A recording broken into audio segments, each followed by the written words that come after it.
Buenos días, mi nombre es Juan Andrés Palencia. Voy a hablar de qué son medios de contraste. Los medios de contraste radiológicos vienen siendo unas sustancias químicas en procedimientos de imagenología médica para mejorar la visualidad de nuestras estructuras internas del cuerpo en imágenes de rayos X, tomografía computarizada y otros estudios radiológicos. Para nosotros es una gran ayuda para resaltar los órganos, tejidos y los vasos sanguíneos, ya que de otra manera nos quedaría muy difíciles de visualizar. Su clasificación, ellos se clasifican en dos categorías principales: radiopacos y paramagnéticos. Los radiopacos, ellos contienen una sustancia que absorben los rayos X como el contraste yodado utilizados en estudios de rayos X o tomografías computarizadas. El paramagnéticos se utilizan en resonancias magnéticas para mejorar la visualidad de ciertos tejidos y vasos sanguíneos. Su vía de administración se administraría principalmente por vía intravenosa, oral, rectal o por la vesícula, dependiendo del estudio o del tipo de estudio a la región del cuerpo que se va a evaluar. Gracias. Buen día, mi nombre es Diana Paola Guzmán Cárdenas, soy estudiante de radiología e imágenes diagnósticas. Como ya venía diciendo mi compañero, los medios de contraste son sustancias químicas de moléculas complejas que se introducen en el organismo de nuestro paciente antes de realizarle la prueba de imagen diagnóstica. Eso nos va a permitir visualizar mejor sus órganos, sus tejidos y saber a precisión si hay alguna lesión o enfermedad en el cuerpo de nuestro paciente. Dosis de medios de contraste. La cantidad de medio de contraste que vamos a utilizar depende de cada estudio, del tipo de paciente, su peso, su estado físico. Reacciones adversas de los medios de contraste. Las reacciones adversas que pueden presentar nuestros pacientes van desde muy leves a muy severas. Los presentan el 5 y el 8% de los pacientes y se producen en diferentes mecanismos de severidad. Van desde muy leves a muy graves. Los leves lo presentan el 98% de los pacientes. Estos presentan síntomas como lo son náusea, vómito, sensación de calor, mareo, palidez, sudor, ras, sabor metálico, rubor en el área y cefalea. Se le va a advertir al paciente la posibilidad de que ocurran y, llegado el caso, transmitirle tranquilidad. Los síntomas moderados se presentan en 1% de los pacientes y requieren tratamiento. Los síntomas son taquicardia, hipotensión arterial, hipertensión arterial, disnea, vómito, dolor torácico, dolor abdominal, urticaria, edema y puede llegar a ser graves como presentar un shock, pérdida de la conciencia, convulsiones, edema pulmonar o un paro cardiorrespiratorio. Tratamientos en estas reacciones adversas a medios de contraste. Para reacciones adversas que pueden llegar a ser leves, se le deben colocar compresas de hielo sobre la zona afectada, elevar el miembro por encima del nivel del cuerpo, administrarle analgésicos. Para reacciones adversas moderadas, elevar el miembro, administrar suero endovenoso a goteo rápido, oxígeno, adrenalina. Para reacciones adversas graves, requieren intubación, administración de medicamentos, adrenalina, hidrocortisona. Muchísimas gracias. Contraindicaciones en medios de contraste. Está contraindicado para pacientes con hipersensibilidad. Encontramos pacientes con alergias o asmáticos, ya que presenta una incidencia en eventos adversos del 15% para medios de contraste iónicos y el 3% para medios de contraste no iónicos. Contraindicados para pacientes con cardiopatía, nefropatía, diabéticos, deshidratados o añosos, ya que genera reacciones químicas tóxicas como náuseas, vómitos, convulsiones, entre otras, dependiendo de la osmoralidad.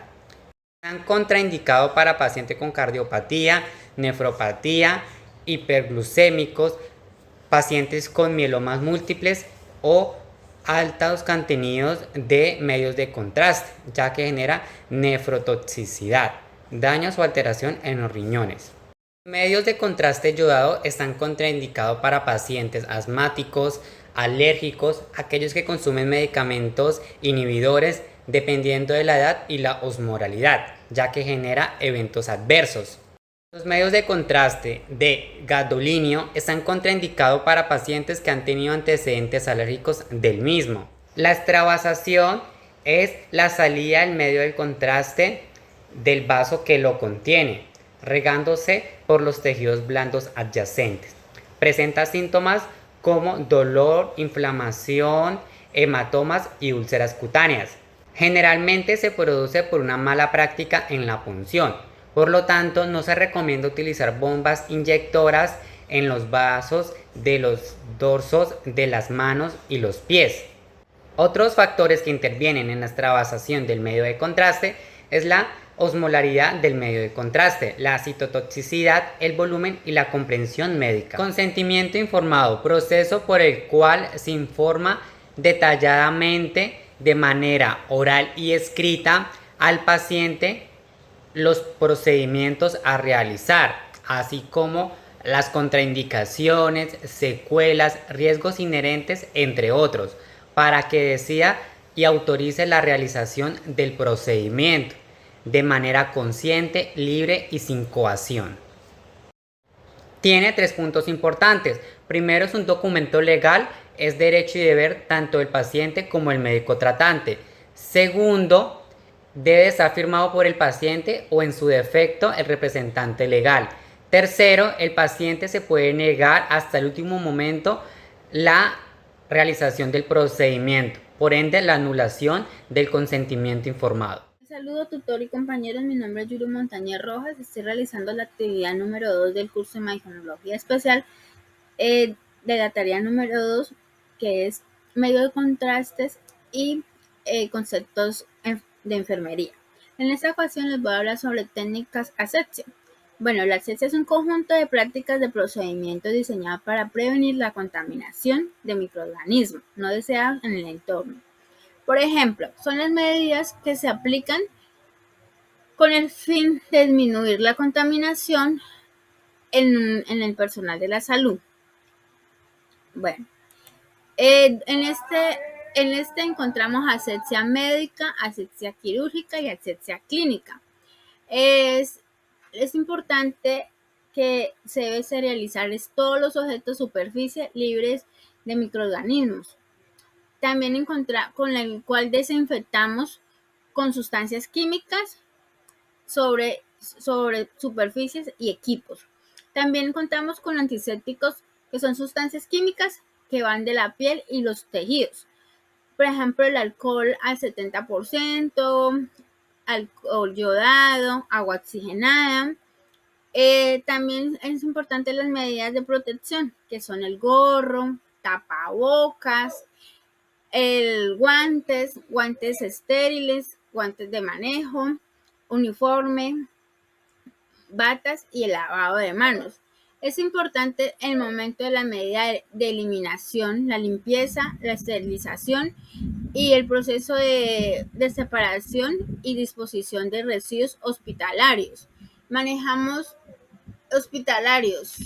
Es importante siempre que tengamos el contacto con el paciente, lavarnos las manos antes de realizar una tarea de asepsia, después de tener el riesgo de exposición con fluidos corporales y después con el contacto del paciente con su entorno. Es importante tener una protección en nuestra nariz, ya sería la mascarilla o el tapabocas. Y siempre se recomienda tener el manejo de dispositivos metálicos como son las agujas y por ejemplo en este se guardan se eliminan en un guardián al 70%. Son materiales pulsantes. Bueno, entonces el objetivo principal de esta técnica es garantizar la seguridad del personal de salud y evitar la propagación de microorganismos patógenos. Listo. Por ejemplo, acá encontramos el tapabocas, el guante, el alcohol. Acá ya entramos al protocolo de venopunción para poder administrar continuamente los líquidos y medicamentos al torrente sanguíneo del usuario o el paciente. Se debe canalizar una vena o a través de un catéter en un tiempo determinado. Este procedimiento implica cruzar la barrera protectora externa de la piel, que es acá hacerle la venopunción. Se hace en la parte dorsal, acá, o acá cerca de la vena de antebrazo o arteria. Material necesario es el catéter intravenoso, alcohol o torundas que se humedecen con alcohol, catéter intravenoso, algodón o torundas que se humedecen con un poquito de alcohol. Solución antisépticas, que es la que le estoy diciendo, que es el alcohol, es para que fije el catéter. Equipo Venoclic, guantes, torniquetes y jeringas y catéter salinizado. El procedimiento, lo más importante que se debe hacer es preparar la preparación del paciente, decirle al paciente lo que se le está haciendo, la preparación del equipo. Siempre debemos tener todo el material que necesitamos en una bandeja estéril, todo lo que junto, lavado de manos, selección del sitio de venopunción.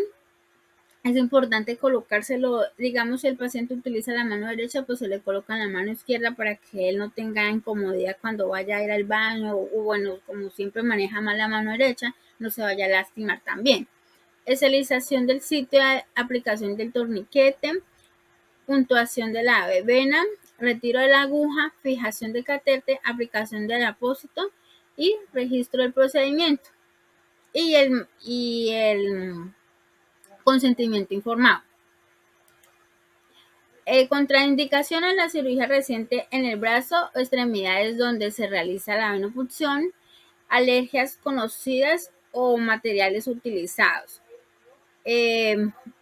venas frígidas o colapsadas, infecciones, eso le puede traer una infección, presencia de una hematoma en el sitio de la venopunción, venas traumadas,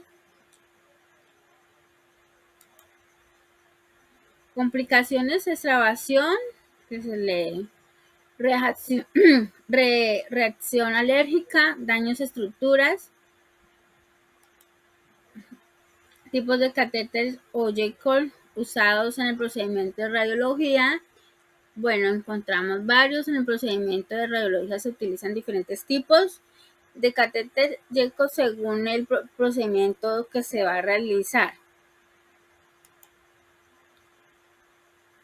Se utiliza el catéter intravenoso, 4, el catéter de uso general, el catéter SmartWatch, el catéter uterino, el catéter arterial pulmonar, arteria de hemodinamia y ya, y se recomienda que no se pueda hacer más de, o sea, entre menos le estemos haciendo la venopunción al paciente, porque así no se maltrata. Se trata de no de utilizar así. Bueno, muchas gracias, buen día. Buenos días, mi nombre es Brian Steven González Díaz del programa de Tecnología en Radiología y Imágenes Diagnósticas de la UNAD. Hoy les voy a hablar sobre el protocolo de colocación de sondas Foley y Nelatón. En el protocolo de sondas Foley tenemos que verificar primero la prescripción médica y su finalidad para así saber por qué le envían este procedimiento al paciente, informarle al paciente del procedimiento y solicitar su consentimiento, preparar un material y trasladarlo junto al paciente. Este material obviamente tiene que estar desinfectado. Debemos realizar una higiene en las manos con jabón antiséptico o una solución hidroalcohólica. Garantizar la privacidad del paciente, solicitar al paciente que evacúe su vejiga. ¿Qué más? Tenemos que colocar al paciente en decúbito lateral izquierdo con la pierna izquierda flexionada y con las nalgas cerca al borde de la cama. Realizar una higiene en los genitales y en la zona anal si es necesario. Poner el empapador o cubrecamas debajo de las nalgas del paciente. Luego lubricar la zona rectal con vaselina o lubricante. Luego de que ubiquemos el ano en el paciente, abrimos las nalgas levemente y se le ubica la sonda en el recto. En el caso de adultos, aproximadamente 10 centímetros de profundidad. Y en los niños, 5 centímetros. Si hay resistencia al introducir la sonda, no hay que forzar la inserción y comunicárselo primeramente a un médico. Si hay presencia de hemorroides, pídale al paciente que realice el esfuerzo de defecar en el momento de introducción de la sonda, para así abrir el esfínter externo y realizar respiraciones lentas, lo que va a hacer que el mismo esfínter se relaje. Limpiar el área rectal, fijar la sonda con un esparadrapo a la cara interna del muslo izquierdo del paciente, que es la pierna que se encuentra flexionada. Situar el extremo distal de la sonda en la cuña o en una bolsa de drenaje. Dejar la sonda en el sitio unos 20 minutos o según la prescripción médica. Luego se retira la sonda dejando al paciente limpio, seco y en una posición cómoda, además permitiéndole un fácil acceso a sus objetos personales y al timbre de llamado de personal de atención.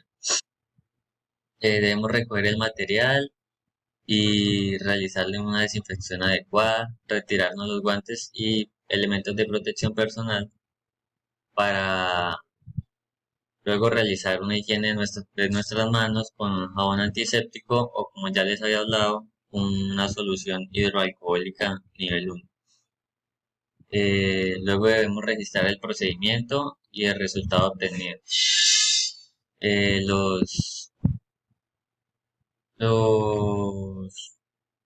Los equipos el equipamiento necesario o materiales que se usaron o se usarían sería la batea, el empadador o cubrecamas, gasas, guantes, lubricantes, vaselina y obviamente la senda Foley o senda rectal del número adecuado. Luego en la cistografía, primero que tenemos que obviamente recepcionar al paciente, pedirle sus datos, decirle el porqué de la prueba o la cistografía, y luego tenemos que valorar el estado general del paciente, luego proceder a informarle el porqué de la prueba, el por qué se va a diagnosticar. Tenemos que decirle al paciente que debe miccionar antes de la exploración, o sea, debe ir a orinar. Si el paciente porta una sonda vesical, se conectará una bolsa colectora a su extremo distal para así vaciar la vejiga por completo. Debemos colocar al paciente en la mesa de exploración en decúbito supino, asegurando su comodidad y así situar el tubo de rayos X en la zona que se quiere explorar. Se usa obviamente una técnica de asepsia y limpieza del periné en mujeres o el meato urinario en los hombres con, con solución antiséptica. Debemos realizar un vendaje vesical según protocolo de inserción, mantenimiento y retirada del mismo sondaje vesical. Comprobar que refluye la orina a través del extremo distal desde la sonda vesical y luego vertiéndola en una batea desechable. Debemos vaciar por completo la vejiga en lo posible para así tener una menor dilución del contraste. Para ello se puede utilizar la bolsa colectora de orina o aspirar con la jeringa de 50 milímetros. Eh, Tenemos que tener conexión del equipo de perfusión del medio de contraste al extremo distal de la sonda vesical. Observar fielmente las normas de protección radiológica, realizar una radiografía de abdomen simple AP en vacío, abrir el equipo de perfusión del MC para rellenar la vejiga, advertir al paciente que irá notando unas ganas de miccionar o de orinar. No hay que llenar la vejiga más allá de los límites de confort del paciente y estar preguntándole hasta qué momento él se siente que ya está ahí, que no puede más o que sea por decirlo así, eh, un nivel placentero para el paciente. Cuando el paciente refiere a que las ganas de miccionar hay que cerrar el flujo de MC en caso de que el paciente con sonda vesical permanente hay que pinzar la sonda. Ayudar al paciente a movilizarse en la mesa de exploración si es necesario, según las indicaciones del radiólogo. Una vez terminada la fase de llenado, hay que retirar la sonda vesical y explicarle al paciente que debe empezar a orinar.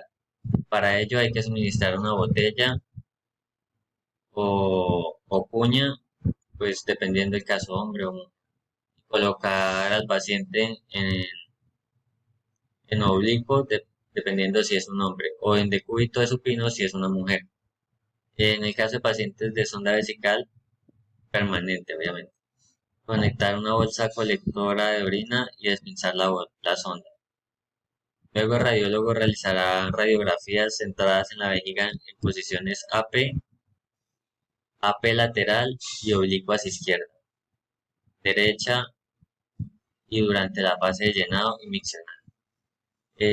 Hay que controlar el estado general del paciente durante el procedimiento y hacer que permanezca lo más tranquilo posible y sobre la mesa de exploración hasta la conclusión del estudio. Puede que sea un poco molesto para el paciente, por eso es que hay que estar muy pendientes de ellos, de que se sientan del todo tranquilos. Una vez que se haya finalizado, tenemos que limpiar la zona genital del paciente y ayudarlo a levantarse de la mesa de exploración si este es el caso, si es necesario que le ayude. Esta es mi exposición. Muchas gracias.